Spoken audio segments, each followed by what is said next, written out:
Hello, welcome back to my channel. ഇന്ന് നമുക്ക് പഴുത്ത മാങ്ങ കൊണ്ട് എങ്ങനെ അച്ചാറിടാമെന്ന് നോക്കാം. അതിന് വേണ്ടിയിട്ട് പാൻ ചൂടാകാൻ വെച്ചിട്ടുണ്ട്. പാൻ ചൂടായി വന്നു കഴിയുമ്പോൾ ആവശ്യത്തിന് വെളിച്ചെണ്ണ ഒഴിച്ചു കൊടുക്കാം. വെളിച്ചെണ്ണ നന്നായി ചൂടായി വന്നു കഴിയുമ്പോൾ 1 ടീസ്പൂൺ കടുക് ഇട്ട് കൊടുക്കാം.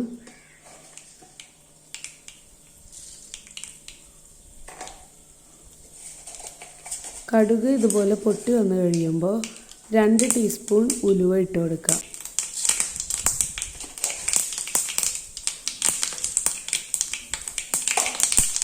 ഈ ഉലുവ നന്നായി ഒന്ന് ചൂടായി വന്നു കഴിയുമ്പോൾ, ബ്രൗൺ കളർ ആകണ്ട, ചൂടായി വന്നു കഴിയുമ്പോൾ കുറച്ച് കറിവേപ്പില ഇട്ട് കൊടുക്കാം. കറിവേപ്പില ഒന്ന് ചൂടായി കഴിയുമ്പോൾ ഒരു ചെറിയ കഷ്ണം ഇഞ്ചി ചെറുതായിട്ട് അരിഞ്ഞത്, 4 പച്ചമുളക് ചെറുതായിട്ട് അരിഞ്ഞത്, 5-6 വെളുത്തുള്ളി ചെറുതായിട്ട് അരിഞ്ഞത്, ഇതുകൂടി ഈ പാനിലേക്ക് ഇട്ട് കൊടുക്കുക.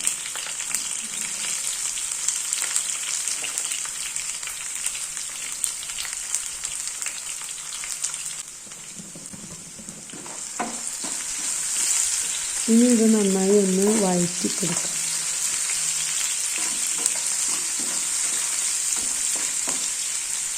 ഇതിൻ്റെ പച്ചമണം മാറുന്നത് വരെ നന്നായി ഒന്ന് ഇളക്കി യോജിപ്പിച്ചെടുക്കാം.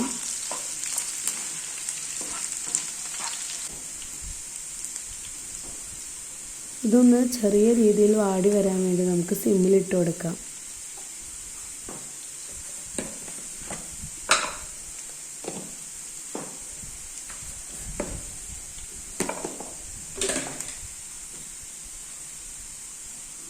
ഇതിപ്പോൾ ഏകദേശം നമുക്ക് കളറൊക്കെ ഒന്ന് ചേഞ്ച് ആയിട്ടുണ്ട്. അതിലേക്ക് 2 ടീസ്പൂണോളം മഞ്ഞൾപ്പൊടി ഇട്ട് കൊടുക്കാം.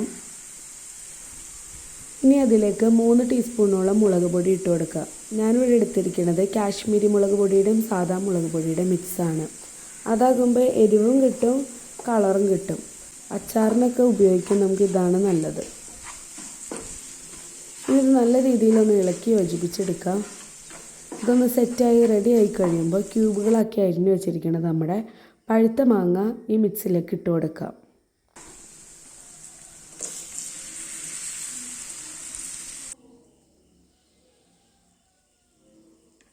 മാങ്ങ ഇട്ട് കൊടുത്തു കഴിയുമ്പോൾ മിക്സ് ചെയ്യുമ്പോൾ നമ്മൾ സൂക്ഷിച്ച് മിക്സ് ചെയ്യണം, അല്ലെങ്കിൽ ഉടഞ്ഞു പോകാനായിട്ട് ചാൻസ് ഉണ്ട്. പതിയെ പതിയെ മിക്സ് ചെയ്യുന്നതായിരിക്കും നല്ലത്.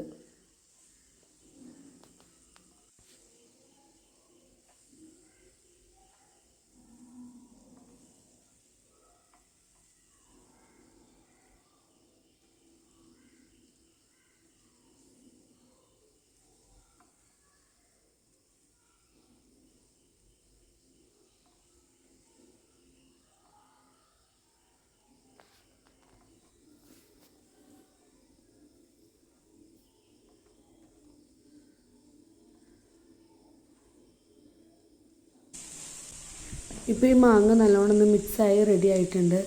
ഇനി നമുക്കതിലേക്ക് 1 ടീസ്പൂണോളം കായപ്പൊടി ഇട്ട് കൊടുക്കാം.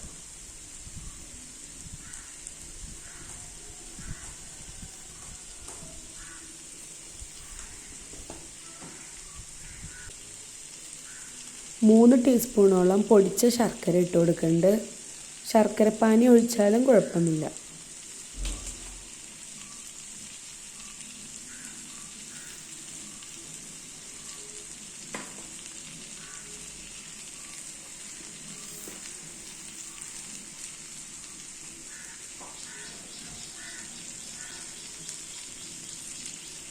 അതിലേക്ക് 1/2 കപ്പോളം വിനാഗിരി ഒഴിച്ചു കൊടുക്കാം.